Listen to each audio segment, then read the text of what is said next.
ide itu muncul, pasti ada self talk di kepala kita, itu pasti ada sesuatu ucapan ya, self talk something gitu. Which is itu yang saya pengen cari tahu dulu. Saya pengen gali dulu.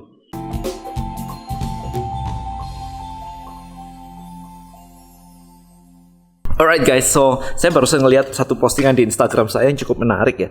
Itu alasan kenapa saya selalu nanya, bukan ngasih jawaban langsung.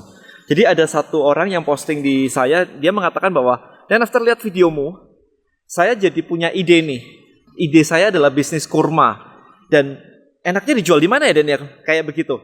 Nah ini teman-teman, ini alasan kenapa saya selalu tidak langsung menjawab pertanyaan, tetapi saya selalu bertanya balik. Karena ide itu muncul, pasti ada self talk di kepala kita, itu pasti ada sesuatu ucapan ya, self talk something gitu. Which is itu yang saya pengen cari tahu dulu. Saya pengen gali dulu. Kenapa bisa tiba-tiba muncul ide kurma? Why? Makanya kalau di kelas saya di DM Elite semuanya, saya selalu menggali mindset. Jadi menggali mindset mereka, menggali mindset Anda, kemudian saya ngajarin tentang mindset semuanya. Karena mindset itu adalah set of thinking, urutan berpikir. Jadi ketika ada trigger, muncul urutan berpikir. Itu mindset kayak begitu. Jadi ada apapun kejadiannya, kemudian ada urutan berpikir dan itu menimbulkan feeling, menimbulkan tindakan dan sebagainya, keinginan dan yang lain-lain. Right? Jadi mindset yang core-nya itu adalah di mindset. Nah sekarang balik lagi, kalau misalkan tiba-tiba ada orang mengatakan bahwa saya pengen jualan kurma, saya jadi punya ide bisnis. Jadi punya ide bisnis muncul karena adanya set of thinking yang mengatakan kepada dirinya, kayak ini peluang nih, gitu kan. Nah itu yang saya pengen tahu, kata-katanya apa tepatnya. Karena saya tidak bisa mengatakan bahwa kurma itu jelek, kurma itu bagus. Nggak bisa kayak begitu. Saya harus memperbaiki dari core-nya, dari fondasi di kepalanya seperti apa. Nah ternyata jawaban dia adalah, saya jawab gini, saya tidak tahu dong mau jualan di mana. Kan yang nemu ide bisnis kamu. Kalau kamu nggak tahu jualan di mana, ngapain dibuat bisnis? Kan gitu kan, logik banget. Saya pengen men-challenge gitu. Harusnya dia dong, ya kan. Nah kemudian dia bilang, saya nemuin ide ini karena saya melihat kurma yang Ko Denny posting. Nah, ini berarti kan ada kuncinya nih.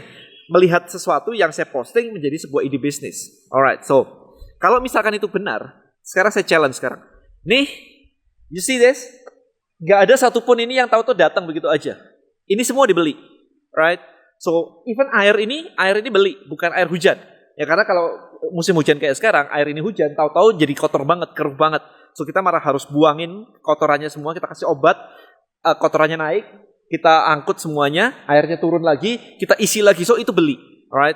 Ini beli, semuanya beli. Even, right, kayak gini guys, ini beli men, ini bukan tahu-tahu dikasih tanah terus tumbuh sendiri, oke?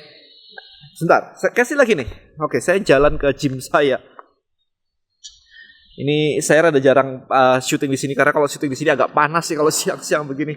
Karena ini semuanya bener-bener langsung dari atas banget kayak begitu. So ya, anyway, enak sih emang kalau keringetan di sini enak sih. Anyway, ini juga barang, oke?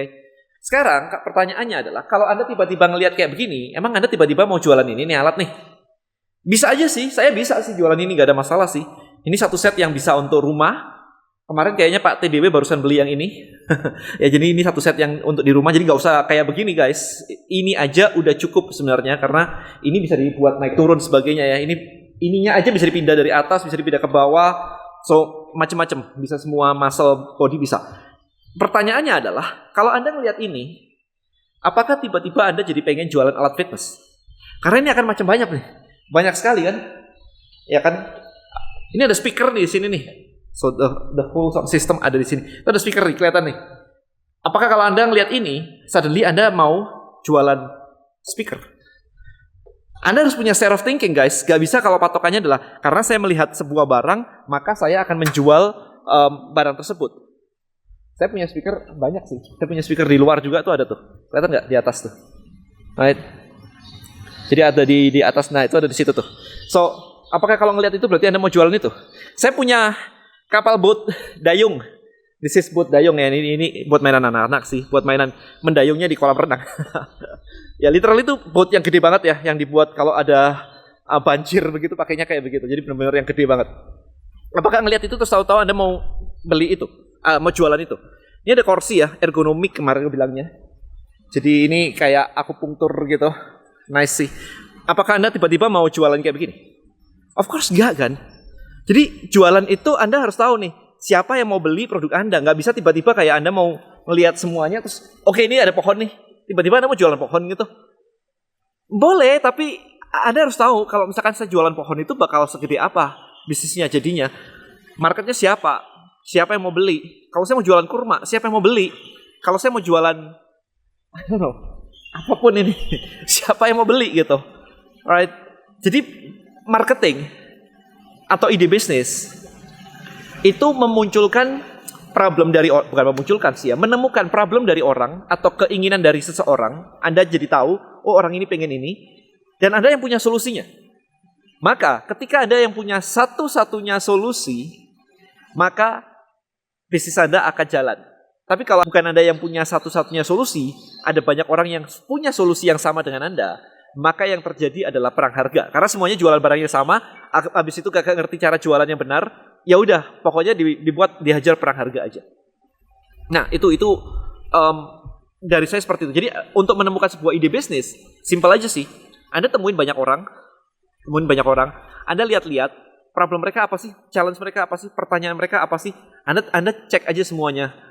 Terus dari situ Anda cari tahu yang mana yang Anda bisa lakuin. Kalau Anda nggak bisa ngelakuin apa-apa, problemnya di Anda nggak siap bikin bisnis, gitu aja. Tidak semua orang harus berbisnis, guys. Kerja sama orang tuh nggak ada yang salah, nggak masalah, literally nggak masalah. Oke, nggak harus bikin bisnis sendiri dan sebagainya. Jadi karena saya melihat adalah, can you imagine ya, ini fakta yang menurut saya cukup unik ya. Corona muncul, pandemi muncul, banyak orang di PHK, banyak orang mau mulai berbisnis. Lah kalau bisa berbisnis, kenapa dari dulu kagak berbisnis? Kenapa nunggu corona baru berbisnis? Nah ini mindset lagi kan, bahwa mereka berpikir bahwa berbisnis bisa mendapatkan income lebih banyak. Ya kalau tahu dari dulu bisa mendapatkan income lebih banyak dengan time freedom, kenapa nggak berbisnis dari dulu coba? Kenapa nungguin corona di PHK baru berbisnis? Kita ngomong statistik secara general ya. Ini kenyataannya seperti itu. Nah ini style of thinking atau mindset yang menurut saya salah sih. Karena kalau Anda nggak bisa bisnis ya nggak bisa, gitu aja. Jangan disamain dagang dengan bisnis ya. Dagang itu cuma sebagian kecil dari berbisnis.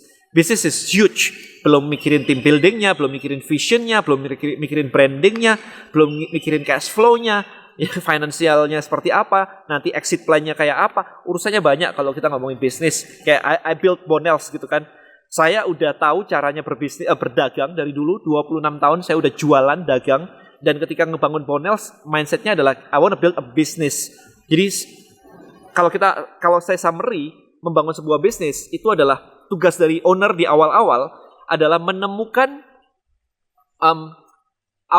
automated process. Jadi proses yang bisa berjalan sendiri dan scalable. Repeatable automated process yang scalable. Nah itu kuncinya di situ. Nah jadi challenging ya. Repeatable, maksudnya cara jualannya itu udah pasti. Kalau dilakukan ini pasti laku gitu. Kalau kita Bonels jualan di Instagram, ya udah pasti laku gitu. Kalau kita masuk di marketplace, udah pasti laku. Bukan kayak dijual di sini laku gak ya? Bukan kayak begitu. Kita harus menemukan channel-channel mana aja yang laku. Kita masuk di baby shop, kita masuk di mother care misalkan. Anda bisa cek di Jakarta mother care. Kita masuk di berapa puluh toko gitu di mother care. So we know the process dan itu repeatable. Jadi bisa diulangin tiap hari ada penjualan gitu. Repeatable, bukan oke, kita jualan hari ini laku, besok nggak laku. Lusa nggak laku, kok nggak laku ya? Bulan depan laku lagi 1. Itu nggak repeatable dan harus scalable. Jadi prosesnya kita gedein bisa. Oke, nah itu yang harus Anda temukan sebagai seorang pebisnis. Nah biasanya orang-orang yang bilang mau bisnis atau during corona kemarin ada Master Gema mengatakan di videonya di Astronaci Coronials dia sebutnya ya. Jadi angkatan millennials zaman corona gitulah. Ya angkatan trader zaman corona gitu. Ya mereka tidak tahu ini semua. Mereka hanya taunya mau jualan dan berharap dapat duit banyak. Well, dapat duit yes pasti. Tapi bisnis bukan cuma sekedar dapat duit, tapi menemukan sebuah repeatable proses yang scalable. Itu tadi. So hopefully guys, Anda dapat insight ya dari video saya kali ini ya. Karena membuat sebuah bisnis bukan hanya melihat barang, tapi menemukan market, menemukan barangnya, diuji apakah market dan barangnya ini fit, kemudian bikin sebuah proses yaitu organisasinya, timnya semua, SOP-nya, manajemennya semua agar menjadi sebuah bisnis yang lengkap dan akhirnya bisa berjalan dengan sendirinya. It's a business gitu. Jadi it's not started dari sebuah produk saja. Meskipun kayak saya kalau misalkan ngelihat sebuah produk dan saya interested, saya bisa aja menciptakan marketnya dan yang lain-lain. Bisa, itu bisa. Nggak ada masalah. Tapi saya nggak mau Anda berpikir dengan cara yang lompat-lompat tanpa tahu fondasi dasar berpikirnya seperti apa. Right, so I think itu aja untuk video kali ini. See you guys in the next video. Thank you so much. Bye-bye.